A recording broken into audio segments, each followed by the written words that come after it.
Okay, we're going to go over the front of the system. When powering up the system, you have your main power surge protector. Everything's plugged in. So you're just going to flip the switch.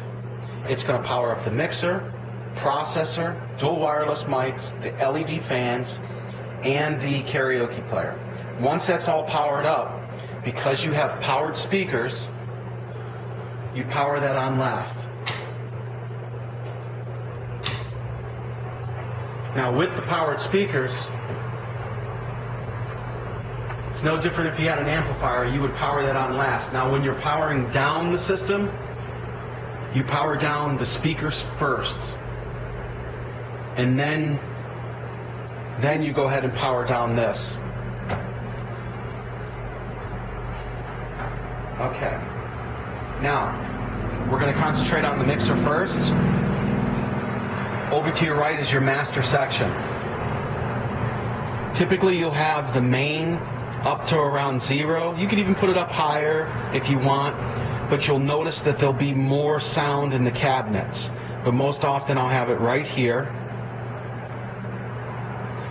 Then you'll notice right here you have a headphone jack. This is basically if you end up wanting to listen to a certain track. So let's say you have you put a CD player here, and then you put another CD player here. You could basically push this. As long as the fader's over to the one that's playing, you could actually listen to that without anybody hearing it. So that's what that's for. Right here is your digital effects station. This is always on. You'll notice that I assigned it to channel 1 and channel 2.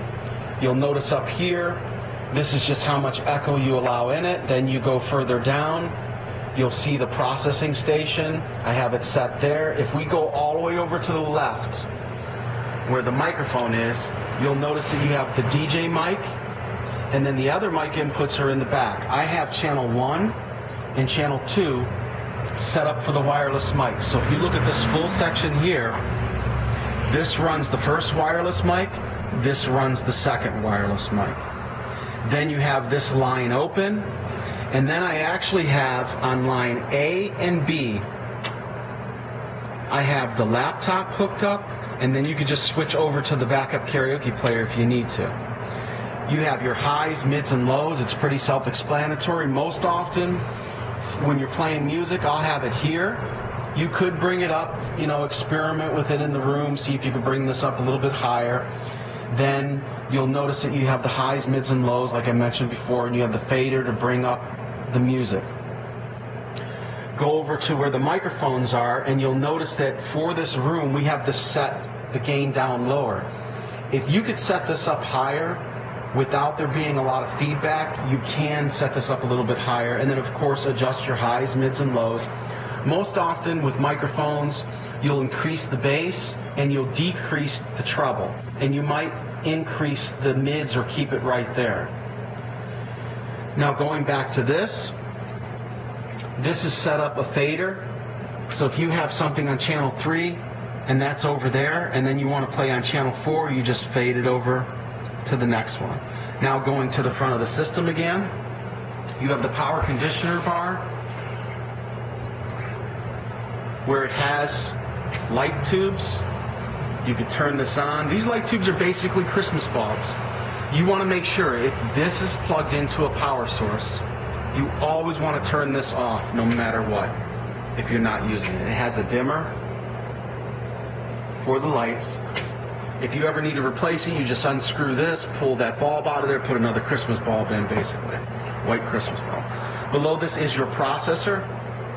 Basically, this is a balanced processor, which allows you to control individually the left and right side of the system. Up on your mixer, you had the highs, mids, and lows. That's an EQ. This is kind of like an EQ, but it covers a broad spectrum.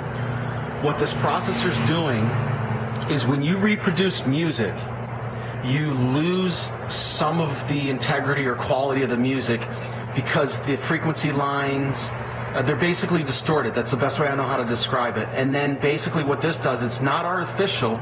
It's actually a processor that is trying to correct the distortion of those lines. So it's basically playing tug of war on the frequency lines. So it will definitely increase the sharpness of your highs, mids, and lows. So your low contour is basically how much bass you're adding in the speakers. The process is basically your mids and highs. Below this is your wireless microphones. You'll notice that it says channel 1, channel 99. When you use your handheld microphone, when you power it up, you hold the power button in until the handheld powers on, and you'll notice that each one should match. You should have one that says 1, one that says 99.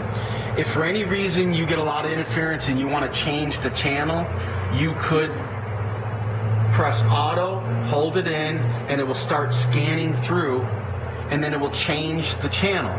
If this changes to 3, then you need to change the channel on the handheld to 3. Of course, you have your LED cooling fans, and then you have the player.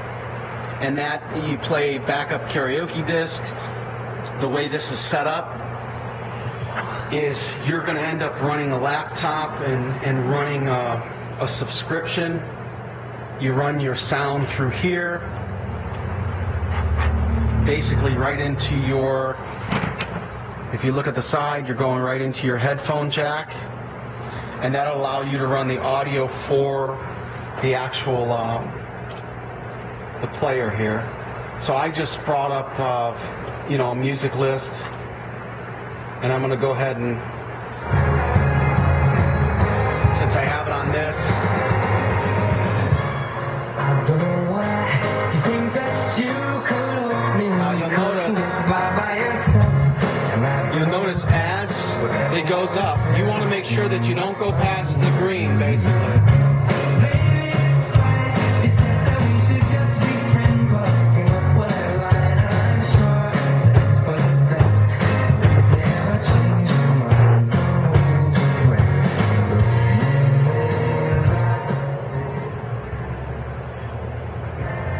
And that's pretty much the standard. You of course have your LCD stand that mentioned earlier.